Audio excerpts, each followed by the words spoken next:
at every country in the world in one journey, but there's a twist. He can't fly or use any private transport.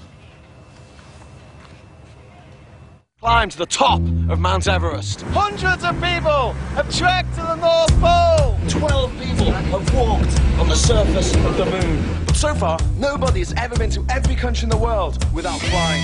Until now!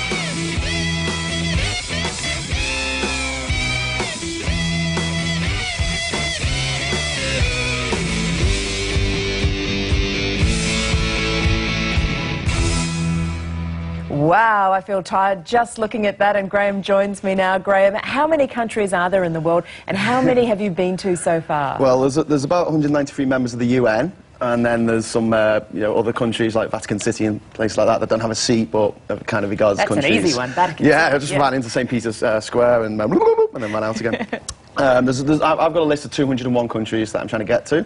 So far, I've been to 184 of them, so I've only got 17 left to go. But you're a little bit stuck here in Australia, aren't you? I guess there's worse places to be stuck. There are worse places to be stuck. What's the difficulty?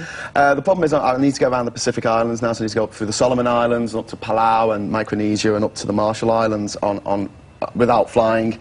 And at the moment, because I've been travelling for so long, I'm a little low on funds, and I need to find some crazy Australian yacht captain adventurer who wants to go and set a mini Guinness World Record around the Pacific. You could maybe get a little canoe or something.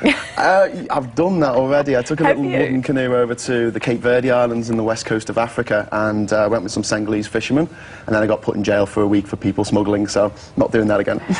Was that your worst? That was my story. My next question was going to say, what's your worst moment? Oh no, that wasn't the worst moment. The worst moment was when I was in Congo and they put me in jail for a week for being a spy.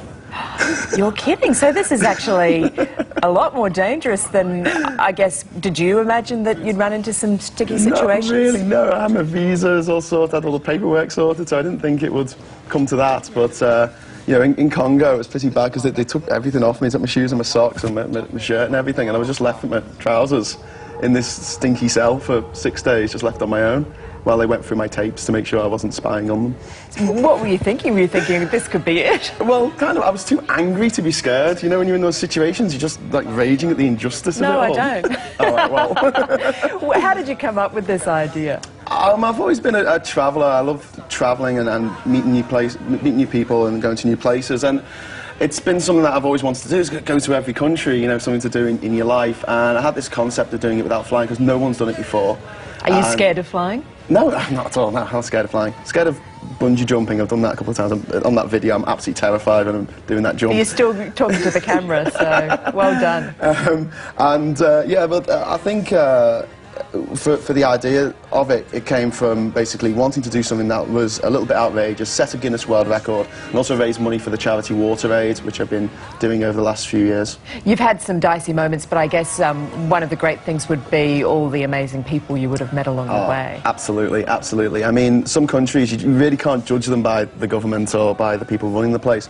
Iran is such a good example of this. I had an amazing experience in Iran where everyone would just invite me to the house for food or to stay over the night and things like that. I was on an overnight bus heading across the country, and a little old lady in front of me, a little old Persian grandmother, gave me her mobile phone. And I was like, hello? And a voice on the end says, hi, my name's Hussein, you're sitting behind my grandmother, and she's worried about you because the bus gets in really early at 5 a.m, and she's worried that you might not have any breakfast, so she wants to take you home with her so she can cook you breakfast. Aww. Would that be okay? And I'm like, oh, okay. Oh, that's so sweet. What a lovely story. Yeah, just things like that happen all over the world in the strangest of places, and, you know, by and large, the exception possibly of Congo, I'll go back in a flash to any of these places. You know, I've just met so many amazing people. I can see how the Congo's lost you. Thanks for coming in, and all the best with your journey. I hope that somebody comes up to help you get around the Pacific Islands. Well, if anyone's watching this and wants to help out, my name's Graham Hughes. Just type it into Google, you'll find my website, and just give me a message, because if they're looking for an adventure for the next few months and feel like sailing off to Fiji or something, I'm a good first mate. All right, you seem like it. Thanks very much, Graham. Cam. Oh no, here we go. Up next. Sorry, Cam. The Hollywood headlines. That was me. What's happening in Hollywood, Michelle? That dude can stay at my place. I'm going to tell you what Roseanne Barr has decided to do for the country. Oh, Lord.